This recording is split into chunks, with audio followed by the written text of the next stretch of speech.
فرمي إمامي قتادة بما أنا فرميت فرمي لبين آدم ونوح دقرن إنسان جياو يعني 1000 سال دقرن ما بستي 1000 سال دصت صالي أفرمي هر هميان لسر توحيد بون لسر هدايته ديني حق بون لسر شريعتي حق بون دواء أو اختلاف يعني تي أكوي الله جل جلاله نوح يعني بونيري ونوح يكم بيغمر بو سر زمين جاءنا عليه يكم نبي كما هرلين بيغمر بها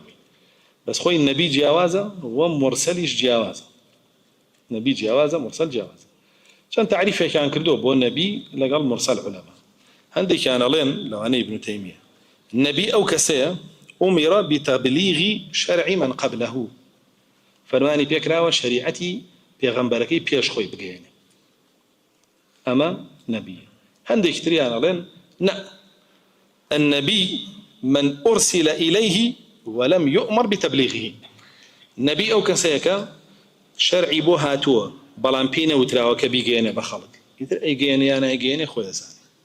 لا الله نبي لا الله مرسلني خوي أشياء أي جيني بخلق أو خويا زاني طبعا وش يونيه أقول جاء نبي بابلين شرعي شيبوني الرابع شرعي شيبوني الرابع فرماني شي بيك رابع بيجيني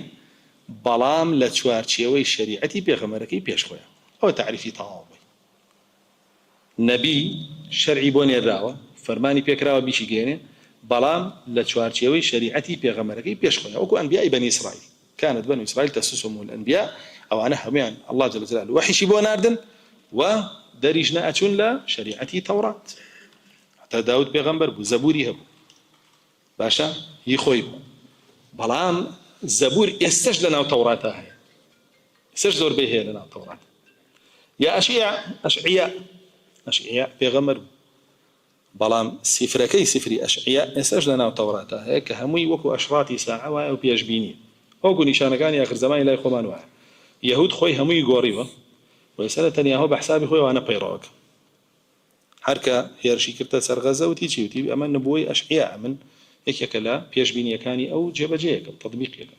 بيشتي أو شورا همي بكم بأجر بمناظر جنو بيعنكوش هاي من بس ما كل درس كان يراب لوك يهود شام كذا ونبيسن ويا أوشتانا كأيكن هم يعني أنا كديني كن وبحسابي إخوانا ما هم بيجبيني كاني أشعياء يهنبون بس أشعياء وأنا أبو شباب أي رسول كي رسول أو كسيك الله جل جلاله وحي بونيري شرعك تعظي بونيري باشا شرعك تعظي بونيري وفرماني بيك بيجيني بخلقي أو رسوله يعني شرعك لا تشوارشي شرعي بيغمر كاني فيش خواني أو جواز أكيد ويا رسول الله صلى الله عليه وسلم رسول بو نوح رسول بو شرعك لا تشوارشي شريعتي آدم أنا بو شو كاو دقرنا إنه كان آدم لسرشي بون توحيد يا سدينا كتيكسو شرك هاتو وتابع شرعك الطازبة قد غير شرك بك وأمر بتوحيدك بويا أبو شيء شرعك نوح كم رسول أفرمه لا تشوارشي شرعك آدم أنا بو رسول الله صلى الله عليه وسلم بو شيء ورسوله أوجه وازيني والنبي مرسلة قوي للغشة لزمان واني النبي على لنبوة وهاتوا يا لنبوة وهاتوا يعني برزاي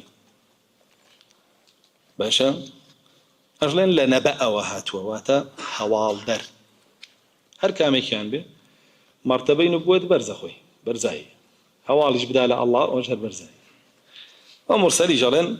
لا رسالة وهاتوا بيامك بيجيني بخلص أو جوازي كان للغشة